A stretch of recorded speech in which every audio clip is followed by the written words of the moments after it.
সারাদিন একটা বেড়ালের সঙ্গে ঘুরে ফিরে কেবলই আমার দেখা হয়। গাছের ছায়ায়, রোদের ভিতরে, বাদামি পাতার ভিড়ে। কোথাও কয়েক টুকরো মাছের কাঁটার সফলতার পর, তারপর সাদা মাটির কঙ্কালের ভিতর নিজের হৃদয়কে নিয়ে মৌমাছির মতো নিমগ্ন হয়ে আছে দেখি। কিন্তু তবুও তারপর কৃষ্ণচূড়ার গায়ে নখ আঁচড়াচ্ছে। সারাদিন সূর্যের পিছনে পিছনে চলেছে সে।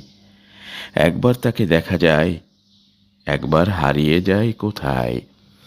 হেমন্তের সন্ধ্যায় জাফরান রঙের সূর্যের নরম শরীরে সাদা থাবা বলিয়ে বলিয়ে খেলা করতে দেখলাম তাকে। তারপর অন্ধকারকে ছোট ছোট বলের মতো থাবা দিয়ে লুফে আনল সে, সমস্ত পৃথিবীর ভিতর ছড়িয়ে দিল।